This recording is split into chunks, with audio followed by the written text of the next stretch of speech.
이런, 늦겠다.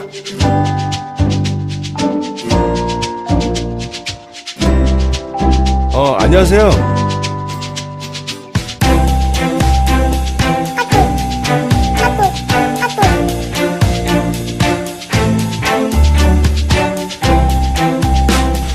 야, 너 뭐야 이거? 똑바로 못해 이거?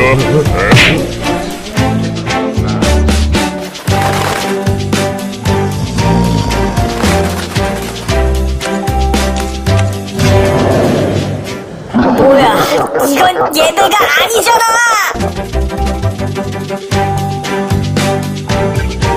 도와드릴게요.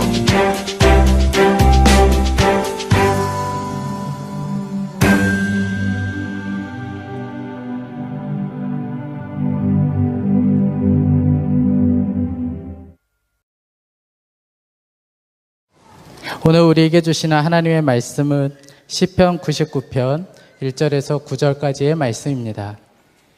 주님께서 다스리시니 뭇백성아 떨어라. 주님께서 그룹 위에 앉으시니 온 땅아 흔들려라. 시온에 계시는 주님은 위대하시다. 만백성 위에 우뚝 솟은 분이시다. 만백성아, 그 크고 두려운 주님의 이름을 찬양하여라. 주님은 거룩하시다. 주님의 능력은 정의를 사랑하심에 있습니다. 주님께서 공평의 기초를 놓으시고 야곱에게 공의와 정의를 행하셨습니다. 우리의 주 하나님을 찬양하여라. 그분의 발등상 아래 엎드려 절하라. 주님은 거룩하시다. 그의 제사장 가운데는 모세와 아론이 있으며 그 이름을 부르는 사람 가운데는 사무엘이 있으니 그들이 주님께 부르짖을 때마다 그분은 응답하여 주셨다. 주님께서 구름 기둥 속에서 그들에게 말씀하시니 그들이 그분에게서 받은 계명과 율례를 모두 지켰다. 주 우리 하나님, 주님께서 그들에게 응답해 주셨습니다. 그들이 한 대로 갚기는 하셨지만 주님은 또한 그들을 용서해 주신 하나님이십니다. 주 우리 하나님을 높이 찬양하여라. 그 거룩한 산에서 그분을 경배하여라. 주 우리 하나님은 거룩하시다. 자, 오늘은 시편 99편으로 하나님의 거룩하심에 대해서 우리가 은혜 받기를 원합니다. 우리는 다 하나님을 믿는 사람이잖아요. 그러므로 우리에게 있어서 하나님이 어떤 분이신가를 아는 것은 대단히 중요합니다. 하나님은 천지를 창조하신 분이십니다. 유일하신 신이십니다. 만왕의 왕이십니다. 사랑의 하나님이십니다. 지금도 만유를 주재하시는 하나님이십니다. 우리가 다 너무나 잘 아는 내용들입니다. 근데 이 시편 99편은 그 하나님의 속성 중에 하나님의 거룩하심에 대해서 말씀하고 있습니다. 1절에서 9절까지 비교적 짧은 시편인데 하나님은 거룩하시다. 이 선언이 3번 나옵니다. 그러니까 이 시편 99편의 메시지의 핵심은 하나님의 거룩하심에 있습니다. 여러분들도 이미 하나님의 거룩하심에 대해서는 많이 들으셨고 하나님이 거룩하시다는 것에 대해서는 다 인정하실 겁니다. 그런데 그 하나님의 거룩하시다는 게 무슨 의미인지에 대해서는 오늘 시편 99편에서 우리가 정말 눈이 뜨여야 합니다. 시편 기자는 4절 말씀에 우리가 주목해 볼 표현을 하고 있습니다. 주님의 능력은 정의를 사랑하심에 있습니다. 주님께서 공평의 기초를 놓으시고 야곱에게 공의와 정의를 행하셨습니다. 여기 시편 기자는 하나님의 능력을 하나님이 천지를 창조하셨다는 데 두지 않았습니다. 홍해를 가르시고 그리고 오병이의 기적을 행하시고 죽은 자를 살려내신 거기에 하나님의 능력이 있다고도 말하지 않았습니다. 사실 하나님의 능력 그러면 생각나는 게 그런 거잖아요. 근데 시편 기자는 우리로서는 좀 엉뚱하게 느껴질 만큼 정의를 사랑함에 있다는 거예요. 하나님의 능력이. 이것이 하나님과 이 세상의 다른 신들의 차이점입니다. 하나님처럼 거룩하시고 정의를 사랑하는 신이 없어요. 세상에 있는 많은 신들은 다 기적을 행하는 능력을 가지고 있다고들 그렇게 광고합니다. 나에게 잘 섬기기만 해봐. 내 편이 되고 그리고 내 아래 들어오면 내가 무조건 잘 되게 해줄게. 근데 하나님은 그렇지 않습니다. 하나님은 거룩하신 하나님이고 이 세상에 공의를 행하시는 하나님이십니다. 그 근거가 하나님에게 있습니다. 이게 하나님의 위대하심이라는 거예요. 그런데 이 정의를 사랑하신다는 말이 정확히 무슨 의미일까? 얼핏 생각하면 하나님이 정의를 굉장히 강조하신다. 하나님은 우리에게 법을 주시고 또 우리가 법을 지키기를 원하시고 하나님은 옳고 그른 것을 따지기를 좋아하시고 심판하시는 하나님이죠. 하나님에게는 죄와 악이 없으시고 위대하신 하나님. 이렇게 하나님의 거룩하심을 이해할 수도 있습니다. 그런데 그건 정의를 사랑한다는 표현에는 전혀 어울리지 않습니다. 하나님이 사랑하시는 대상은 오직 하나밖에 없습니다. 사람입니다. 저와 여러분. 하나님이 사랑하시는 대상은 우리 사람입니다. 그러므로 하나님이 정의를 사랑하신다고 표현하신 것은 결국은 우리를 사랑하신다는 것의 또 다른 표현입니다. 하나님은 어떤 정의 자체를 사랑하시는 것이 아니고 우리를 위해서 정의를 사랑하신다는 겁니다. 예를 들면 우리가 하나님 앞에 나왔을 때 하나님은 우리를 보시면서 거룩한 자냐, 죄 많은 자냐 이렇게 우리를 구분하기를 원하지 않으십니다. 하나님은 죄가 많은 우리를 어떻게 하면 깨끗하게 하고 거룩하게 만드실 수 있을까? 그게 하나님의 관심사입니다. 그게 사랑이거든요. 하나님은 더러우니까 너는 가라 이렇게 하지 않으십니다. 더럽고 말할 수 없이 추해도 하나님이 우리를 품으셔서 보혈로 깨끗하게 하시고 거룩하게 만드시는 하나님이십니다. 그게 정의를 사랑하시는 겁니다. 또 하나님은 오늘 시편 기자의 표현대로 말하면 공평의 기초를 놓으시고 야곱에게 공의와 정의를 행하셨습니다. 그랬습니다. 하나님이 어떤 공평이나 정의 또는 공의를 하나님이 유난히 특별히 좋아하신다는 의미가 아닙니다. 이 말씀은 하나님이 왜 이 세상에 공평의 기초를 놓으십니까? 억울한 사람이 없게 하려고 하는. 하나님이 왜 그렇게 정의와 공의를 행하시려고 하십니까? 눈물 흘리는 사람, 애통하는 사람, 버림받은 사람, 그런 사람이 이 세상에 없기를 원하시기 때문에. 그러니까 하나님은 정의와 공의가 이 땅에 이루어지기를 원하는 이유는 딱 하나입니다. 힘이 없어서, 배운 게 없어서, 가진 게 없어서 억울한 일을 당하고 멸시를 당하고 소외를 당하고 고통을 당하는 사람, 그래서 눈물 흘리는 사람이 한 사람도 없기를 바라는 뜻이 바로 하나님께서 정의를 사랑하시는 것입니다. 많은 성도들이 다 거룩해지려고 애를 씁니다. 안 그런 분은 없으시죠? 여러분 다 거룩해지려고 애를 씁니다.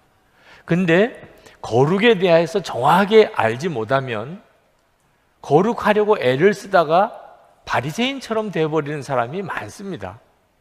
많은 사람이 거룩에 대해서 어떤 생각을 가지냐면 죄 안 짓고 옛날 방탕하던 생활 청산하고 이제는 죄인들과 만나지도 않고 이제는 성경 많이 보고 이제는 기도 많이 하고 그런 게 거룩한 거라고 생각합니다. 만약에 여러분이 그런 수준에 머무르고 있다면 여러분은 점점점 바리새인처럼 되어가고 맙니다. 바리새인이 어떤 사람입니까? 예수님 당시 때 가장 경건하고 거룩했던 사람입니다. 그런데 그 거룩했던 경건했던 바리새인이 어떤 모습이었습니까? 어떤 여자가 간음하다가 현장에서 붙잡혔는데 그 여자를 광장에 끌어내가지고 돌을 들어서 그 여자에게 던져 죽이려고 했던 사람들이 바리새인들입니다. 그것이 그들의 거룩함이에요. 그들이 가지고 있던 거룩함은 죄인을 용납할 수가 없는 것입니다. 어떻게 이런 여자와 같이 한 동네에서 살 수 있냐? 이런 여자는 죽어 마땅하다. 그런 여자를 죽이는 것이 거룩이었어요. 얼마나 무섭습니까? 지금도 너무나 많은 성도들이 거룩하다고 하면서 이처럼 바리새인들처럼 무서운 사람이 되어갑니다. 그게 거룩이 아닌, 하나님이 말씀하신 온전한 거룩이 아닌 이유가 뭡니까? 사랑이 빠져버린 겁니다. 분명히 하나님은 거룩하신 하나님이시지만 정의를 사랑하신다고 그랬습니다. 하나님의 거룩은 하나님의 사랑과 같은 뿌리를 가지고 있습니다. 시편 99편은 두 고백을 계속 반복합니다. 하나님을 찬양하라, 하나님은 거룩하시다. 근데 만약에 하나님의 거룩이 바리새인과 같은 그런 식의 거룩이라면, 악한 것을 보지 못하고 죄를 보지 못하고 죄인을 보면 돌을 들어 던져 죽이는 이런 식의 거룩이라면 이 두 말은 함께 쓸 수가 없습니다. 아니, 하나님이 거룩하신 하나님인데 우리가 어떻게 하나님을 찬양할 수 있습니까? 우리가 말할 수 없는 죄인인데 어떻게 하나님 앞에 나가 하나님을 찬양할 수 있습니까? 우리가 하나님을 찬양하러 나가면 하나님께서 뭐라고 그러시겠습니까? 야, 너 내게서 빨리 떠나가! 어떻게 그 더러운 입으로 내 이름을 부르고 나를 찬양하겠다고 하는 거야? 우리는 그런 말을 들어도 싸지요. 우리는 하나님을 찬양할 수도 없습니다. 하나님이 진짜 그런 형태의 거룩이시라면 하나님은 우리를 벌써 떠나셨을 것입니다. 이 세상은 벌써 심판을 받았을 것입니다. 그런데 참 이상하게도 그 거룩하신 하나님이 말할 수 없이 더러운 우리에게 계속 가까이 오시는 겁니다. 우리가 하나님을 외면하고 하나님을 부담스럽게 생각하고 싫어하는데도 하나님은 계속해서 우리에게 가까이 오시는 것입니다. 예수 그리스도를 우리에게 보내주셨습니다. 예수님은 또 우리의 죄를 짊어지시고 십자가에 죽으셨습니다. 그래서 지금도 유대인들은 예수를 그리스도라고 인정하지 않는 이유, 어떻게 하나님이 죄인의 모습처럼 십자가에 죽을 수 있느냐 하는 것입니다. 하나님은 말할 수 없이 더러운 우리 마음속에 성령 하나님께서 우리 가운데 임하셨습니다.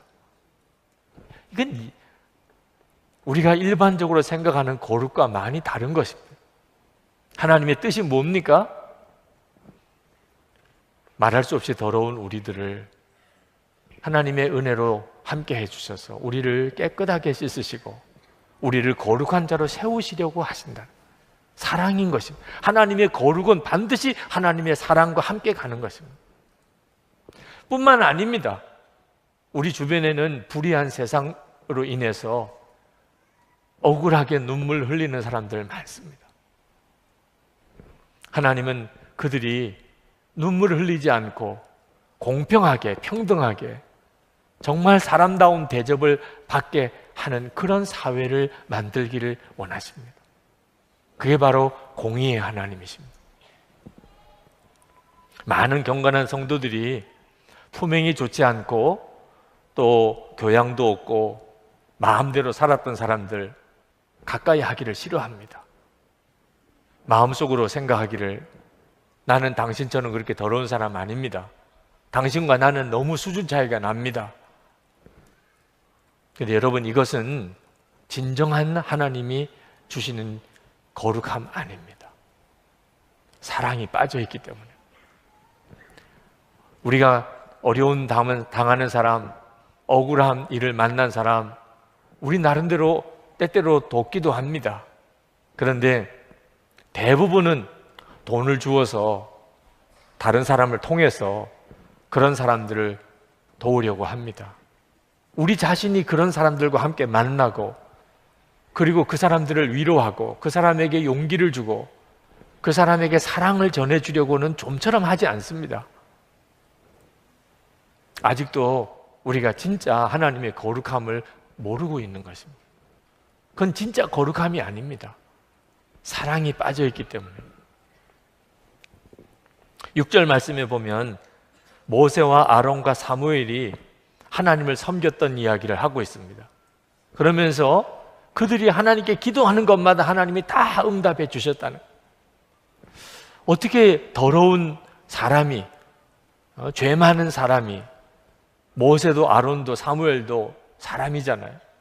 어떻게 그 거룩하신 하나님을 섬길 수 있으며 어떻게 기도한 것마다 하나님이 다 응답해 주셨습니까?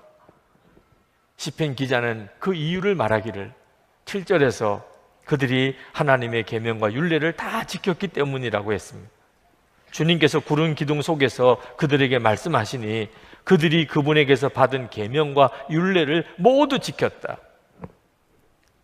그들은 하나님의 율례와 계명을 다 지킨 사람들입니다. 물론 그들이 완벽한 건 아닙니다. 오늘 말씀 속에도 그들이 하나님 앞에 잘못했을 때 하나님은 그들을 징계하셨다고 말씀합니다. 하나님은 거룩하신 하나님이시기 때문에 불의를 용납할 수가 없습니다. 그러나 또 말씀하시기를 하나님은 그들을 반드시 용서하셨다는 거예요. 하나님은 징계만 하시는 하나님이 아닙니다. 하나님은 반드시 그들을 용서하셨다. 그러니까 하나님의 거룩하심에는 반드시 하나님의 용서와 사랑이 같이 갑니다. 우리가 거룩하다고 말하는 것은 하나님의 계명을 다 지키는 것입니다. 모세와 아론과 사무엘이 그랬습니다.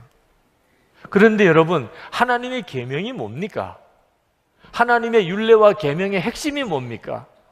이미 다 우리가 알고 있는 것입니다. 하나님을 목숨을 다해 사랑하고 이웃을 나 자신과 같이 사랑하는 것. 이 두 가지 속에 다 있다고 그랬습니다. 하나님의 계명. 그러니까 하나님의 계명, 율례를 다 지켜 행했다는 말은 무슨 뜻입니까? 하나님을 사랑하고 이웃을 사랑하는 자였다는 뜻입니다. 거룩함은 사랑과 같이 가는 것입니다.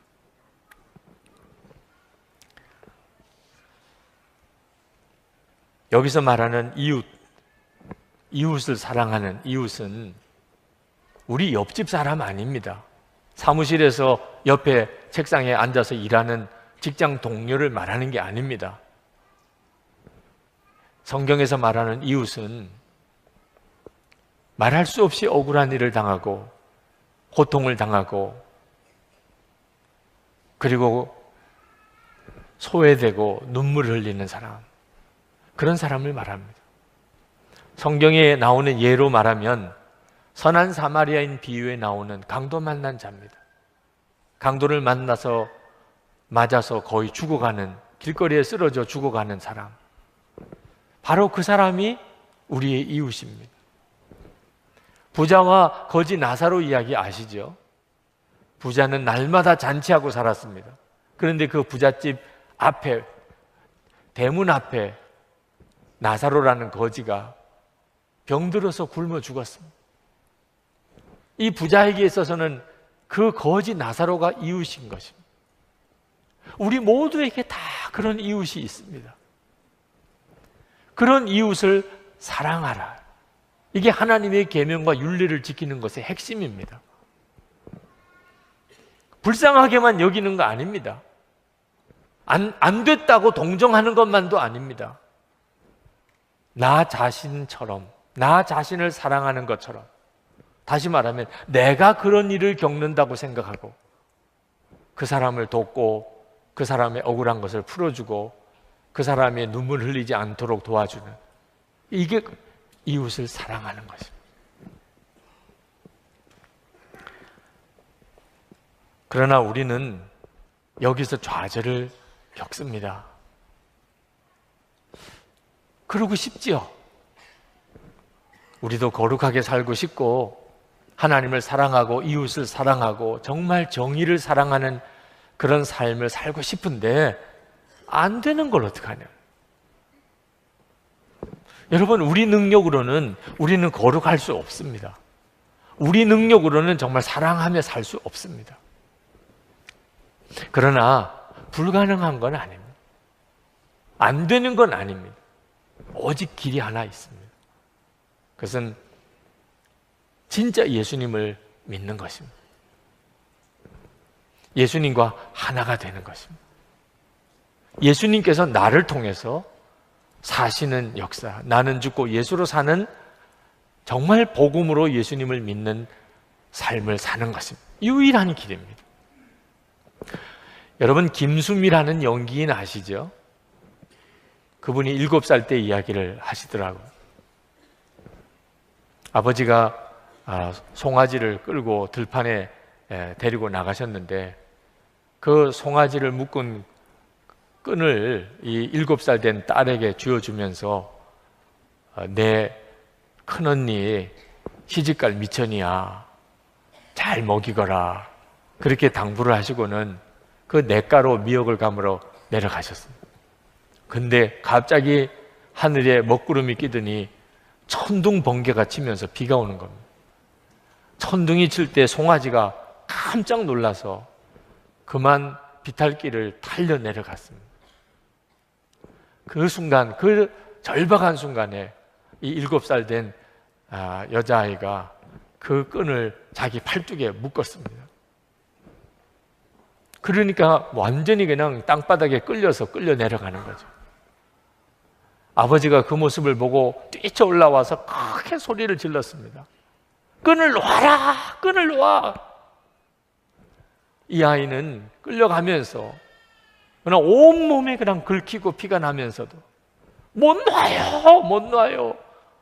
우리 언니 시집갈 미천이에요. 결국은 아버지가 달려와서 송아지를 붙잡음으로 상황은 끝났지만 아버지가 그 7살 된 딸 언니 시집갈 미천 이기 때문에 자기 몸은 만신창이가 되면서도 끝까지 끈을 놓지 않았던 그 딸을 부둥켜 안고 우셨다고 그랬습니다.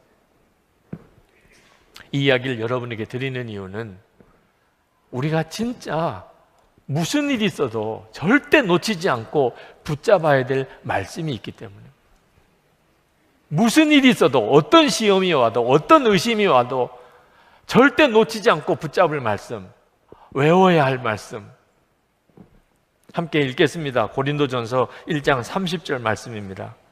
너희는 하나님으로부터 나서 그리스도 예수 안에 있고 예수는 하나님으로부터 나와서 우리에게 지혜와 의로움과 거룩함과 구원함이 되셨으니, 여러분, 이미 끝난 이야기입니다. 우리가 거룩하냐? 끝난 이야기입니다. 예수 그리스도 안에서 이미 끝난 이야기입니다. 우리가 예수님을 진짜 믿으면, 그러면 우리는 예수님과 온전히 연합한 자가 된다는 뜻입니다. 그러면 예수님께서 우리의 지혜와 의로움과 거룩함과 구원함이 되셨습니다. 이미 이루어진 일입니다. 우리가 할 일은 믿는 것뿐입니다. 이것이 예수 믿는 것입니다. 무슨 일이 있어도 놓치지 말아야 될 말씀입니다. 하나님은 우리에게 거룩하라고만 말씀하시지 않았습니다. 우리를 거룩하게 만들어 주셨습니다. 예수 그리스도를 믿는 것입니다. 하나님은 우리에게 거룩하라고만 말씀하시지 않았습니다. 거룩한 성령께서 우리 안에 오시게 하셨습니다. 그래서 우리를 거룩하게 살게 만드셨습니다. 이 세상에 어떤 것도 깨끗한 것과 더러운 것이 이렇게 만나면 깨끗한 게 더러워지게 됩니다. 오염된다고 말하죠. 그런데 깨끗하신 주님, 거룩하신 주님과 말할 수 없이 더러운 우리가 만나면 우리가 깨끗해집니다. 우리가 거룩해집니다. 이거 진짜 놀라운 일이에요. 정말 놀라운 복음의 능력입니다. 거룩하신 주님과 내가 접촉하면 내가 거룩해져요. 이런 일은 자연 세계에 없습니다. 오직 십자가의 능력으로만 되는 일입니다. 보통 일반적인 종교에서는 거룩한 어떤 신성을 경험해보고 싶어서 사람들이 산당, 신전에도 가고 또 신상 앞에도 갑니다. 그런데 하나님은 정반대로 하셨습니다. 거룩하신 하나님께서 말할 수 없이 더러운 우리 속에 들어오심으로 우리에게 하나님의 거룩하심을 알게 하셨습니다. 문제는 우리가 이것을 실제로 누려야 한다는 것입니다. 하나님은 나를 거룩하게 하시고 지금도 주님은 내 안에 계십니다. 여러분, 이것을 실제로 누려야 비로소 이 믿음은 능력이 됩니다. 그래서 우리가 영성 일기를 쓰는 것입니다. 주님이 내 안에 오셨기에 나도 24시간 주님을 바라보는 게 마땅하잖아요. 그래서 매일 일기를 써보자. 목표는 하나입니다. 거룩하신 주님, 나를 거룩하게 하시는 그 주님을 나도 24시간 바라보려는 겁니다. 이 일을 지난 한 7년 동안 우리 교우들이 훈련을 받으며 왔습니다. 꽤 이 사역이 유명해졌어요. 다른 교회에서 또는 다른 나라에서도 관심을 가지고 와서 그 일에 대해서 이야기해달라고 말하는 요청이 많이 옵니다. 어느 모임에 갔더니 저를 처음 뵙는 분이 일기 쓰는 목사군요 이러시더라고요. 이제는 정말 많은 사람들이 영성일기 쓰고 24시간 주님 바라보는 것에 대해서 알고도 있고 관심도 많습니다. 그런데 좋은 뜻으로만 관심을 가지는 것만은 아니더라고요. 우려하는 분들도 있으세요. 걱정하는 분들도 있으세요. 비판하는 분들도 있습니다. 그분들이 걱정하는 것은 이겁니다. 우리가 24시간 예수님을 바라보고 그리고 그것을 매일 일기로 써가면서 주님과 동행하려고 하는 것이 결국은 주님만 바라보고 마는 거 아니냐. 세상은 얼마나 불의하냐, 얼마나 더러우냐, 얼마나 고통스러운 사람들이 많으냐. 그런데도 당신들은 예수님만 바라보느냐? 주님과 하나 된 것만 좋으냐? 그분들이 비판하는 것이에요. 근데 저는 믿습니다. 정말 확신합니다. 우리가 예수님과 온전히 연합하고 하나가 되어질 때 우리는 반드시 소외된 사람, 억울한 사람, 고통당하는 사람을 돌보게 됩니다. 그 힘과 능력이 주님으로부터 오기 때문에 주님을 바라보자고 하는 것입니다. 여러분들이 주님과 온전히 동행하는 사람이 되면, 정말 주님을 바라보고 살게 되면 여러분 주변에 고통당하고 눈물 흘리고 억울한 일을 당하고 소외되고 버림받고 그런 사람들을 절대로 외면할 수가 없습니다. 왜냐하면 주님은 바로 그런 사람들의 친구셨으니까. 주님은 그런 사람들의 친구셨어요. 내가 그 주님을 바라보는데 어떻게 그걸 외면할 수 있겠습니까? 만약에 우리가 주님을 바라보며 늘 주님과 동행한다고 하면서 그냥 주님과 하나 되는 것만 즐기고 세상은 아무 상관없고 어려움 당하는 사람에 대해서 무관심하다면 그건 진짜 신비주의죠. 저는 우리 교회 안에 어려운 이들을 돕는 여러 가지 일들이 계속 확산되는 일을 참 감사하게 지켜보고 있어요. 제가 담임 목사로서 이거 하세요, 저거 하세요 하지 않았어요. 주님을 바라보는 일을 우리가 계속해 나가다 보니까 지금 우리 교회 안에 어려운 이들을 돕고 외로운 이들, 소외된 이들, 고통당하는 이들을 섬기는 일들이 얼마나 많아졌는지 모릅니다. 그걸 일일이 다 설명을 드리면 오히려 자랑같이 될까 봐 걱정일 정도. 여러분, 매일 우리 주목자들 식사 대접하는 거 아시죠? 11시에 한번 와보십시오. 그분들을 주님을 대하듯이 섬기는 우리 교우들이 있습니다. 그게 거룩한 것이에요. 박보영 목사님에 대해서 많이들 아실 텐데 그분이 그렇게 주변에 가족들, 친척들 다 목사 되기를 바라고 목사가 되라고 기도했는데도 불구하고 세상이 좋아서 세상 짝하고 세상에서 즐기며 살았다가 39살에 그가 하나님의 부름을 깨닫고 목사가 되기로 결심을 합니다.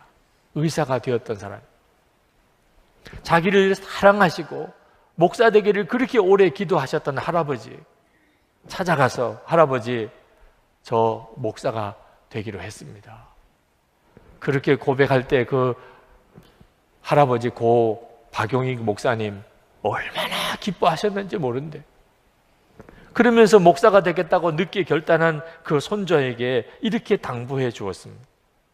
사랑할 수 없는 사람을 사랑하시게, 용서할 수 없는 사람을 용서하시게, 겸손하게 낮은 자리로 내려가서 섬기시게, 어떤 변명도 하지 마시게, 그리고 성자가 되시게. 손자지만 주의 종의 길을 가는 사람이니까 깍듯하게 경칭으로 그렇게 권면해 주셨고, 이것이 그 목사님의 평생의 저명이 됐습니다. 1997년에 저 경기도 평택에 있는 안성에서 교회를 개척했습니다. 교인 한 사람도 없었을 때입니다. 밤 1시까지 교회에서 기도하고 집에 들어갔는데 3인조 강도가 집에서 기다리고 있었어요. 현관을 문을 여는데 3명이 칼을 들고 불쑥 다가와서 목에 배에 칼을 들이다밀고 돈을 내놓으라는 겁니다. 근데 그 순간에 어찌 그렇게 마음이 평안해지는지, 나를 빨리 찌르시오. 내가 빨리 죽어서 하나님께 가고 싶습니다. 강도들이 당황했어요. 한동안 말을 못하고 있더니 결국은 칼을 거두고 고개를 숙였습니다. 그래서 그 3사람이 첫 교인이 됐어요. 그들이 전도해 온 사람들이 안성의 조폭들입니다. 불황아, 깡패, 정말 도둑질하는 사람들, 그 사람들이 모여서 공동생활을 시작을 한 것이 목사님의 목회의 시작입니다. 한 번은 목사님이 너무 몸이 아파서 방에 이렇게 누워있는데 누가 문을 살며시 열고 들어오더래요. 그렇게 사랑해 주었던 아이입니다. 자기가 누워서 이렇게 보는 것을 뻔히 보면서도 주머니에, 옷주머니에서 지갑을 꺼내서 돈을 다 빼가지고 나가버리더래요. 그 배신감은 말할 수가 없었다. 그 아이를 그 다음에 왔을 때 나는 너와 같이 살 수 없다. 너는 나와 같이 살 수 없어. 그래서 조금 모아둔 것까지 다 그냥 마지막으로 그 아이에게 주는 것으로 하고 너 이제 나가라. 그래서 그 아이를 내보냈습니다. 근데 주말마다 찾아와요. 어느 날 그 아이를 보는데 하나님은 나 같은 자를 구원하시려고 독생자를 보내시고 예수님은 십자가에 달려 죽기까지 하셨는데 내가 어째 이 아이를 용서 못한다고 했나. 그래서 그 아이 앞에 잠시 동안이라도 너를 미워했던 거 용서해줘. 무릎 꿇고 용서를 구했어. 한 번은 의붓 아버지와 의붓 오빠에게 어려서부터 성폭행을 당했던 여자아이를 그 공동생활에 들어오게 했습니다. 그 집에서 건져낸 거죠. 그런데 중학교 3학년 되는 때 그 의붓 오빠가, 자기를 어려서 성폭행했던 의붓 오빠가 군에서 휴가를 얻어서 나왔는데 열흘 동안 그 의붓 오빠와 같이 지내다가 몹쓸 성병에 걸렸습니다. 학교 양호실에서 너 도대체 어디서 이런 일이 일어났냐, 추궁을 당하는데 오빠에게 그랬다고 하면 이건 도무지 수습도 안 되고 학교도 다닐 수 없을 것 같아서 그냥 불쑥 거짓말하는 게 목사님에게 당했다는 거예요. 그로 인해서 박보영 목사님은 얼마나 고통스럽고 수모를 당하는 기간을 보냈는지 모릅니다. 저 더럽고 악한 목사라고. 목사님이 그 아이를 만나보니까 있는 그대로 이야기하면은 사람들이 다 자기를 버리고 사람 취급 안 하고 그리고 학교도 다니지 못할 것 같아서 그랬다고 그러는 거예요. 그래, 그러면 끝까지 내가 그랬다고 그래라. 학교는 다녀야 되잖아. 그런데 이 아이가 너무 마음이 가책이 되는 겁니다. 그래서 결국은 학교에서 사실을 있는 그대로 자백했습니다. 그래서 목사님에게는 혐의가 벗어졌어요. 사람들이 목사님을 다 너무나 훌륭하게 보기 시작했어요. 그렇지만 교회 안에 문제가 생겼습니다. 다 다들 불황하고 깡패고 그런 아이들인데 일반 교인 한 가정이 있었습니다. 딱 한 가정이 있었어요. 중국집을 하시는, 식당을 하시는 분인데 그 집사님이 찾아와서는 그 여자아이를 내보내라는 그런 사람하고 같이 교회 생활 할 수 없다. 만약에 그렇지 않으면 우리가 나가겠다는. 목사님은 고민이 됐어요. 그리고 기도하는데 하나님께서 마음에 답을 주시더래요. 그 집사님은 중국집 식당을 경영하시는 분이라 어느 교회에 가도 다 환영받을 만한 분이에요. 근데 이 아이는 여기서 나가면 갈 데가 없어요. 그래서 그 집사님은 가실 교회가 많겠지만 이 아이는 갈 데가 없습니다. 저는 이 아이를 붙잡을 수밖에 없습니다. 그 집사님은 그냥 교회를 나갔습니다. 그 다음날 새벽에 새벽기도 끝나고 그 집사님 경영하는 중국집 식당에 신방을 가셨습니다. 그리고 정말 앞으로 하나님이 복을 주셔서 잘 살게 되기를 간절히 축복해 주었다는. 여러분, 이 박보영 목사님의 이런 이야기들을 들으면 어떤 느낌이 드십니까? 이게 바로 정의를 사랑한다는 거죠. 박보영 목사님도 옳고 그른 게 분명하신 분입니다. 그는 죄와 악에서 정말 완전히 떠나신 분입니다. 그는 정말 거룩하게 살기를 원하시는 분. 그러나 그것은 말도 안 되는 거짓말하고 죄짓고 방탕한 생활을 하는 그 불황아들을 멀리 내쫓아 버리는 게 아닙니다. 오히려 그들을 더 품는 거예요. 뜻은 그들을 어떻든지 바로 세우려고, 그들이 깨끗하게 정상적으로 그리고 정말 사회에서 공헌하며 살 수 있도록 그들을 세워주는 것입니다. 결국은 그렇게 해서 그 아이들이 신학생도 되고 목회자도 되고 일반 직장인도 되고 정말 대학생도 되고, 이건 정말 놀라운 일이죠. 이게 하나님이 원하시는 일인 것입니다. 박보영 목사님은 어떻게 그렇게 할 수 있었을까요? 목사님 자신이 말할 수 없이 더러운 자였는데 하나님께서 예수 그리스도를 통하여 자기를 거룩하게 하셨기 때문에. 하나님이 자기를 그렇게 하셨으니까. 그리고 하나님이 자기도 그렇게 하기를 원하시니까 그렇게 할 수 있었던 것입니다. 여러분, 우리가 하나님의 거룩한 자녀라고 하는 것을 그저 식사기도 하는 정도 하나 가지고 밖에는 사람들에게 알리지 못한다면 말이 됩니까? 식사기도 하는 것 정도 하나밖에는 우리가 진짜 하나님의 자녀라는 것을 다른 사람이 알 방법이 없다면 이건 정말 말이 안 되는 거죠. 억울한 사람, 고통당하는 사람, 정말 가난한 사람, 배우지 못한 사람, 그들을 주님의 마음으로 품고 나인 것처럼 그를 사랑하고 그들의 눈에 눈물을 씻기고 그들을 온전히 바로 세워주고 우리 사회가 그런 사회가 되도록 노력하는, 그때만 세상은 하나님의 거룩하심을 보게 됩니다. 저와 여러분이 모두 다 그리 되기를 축복합니다.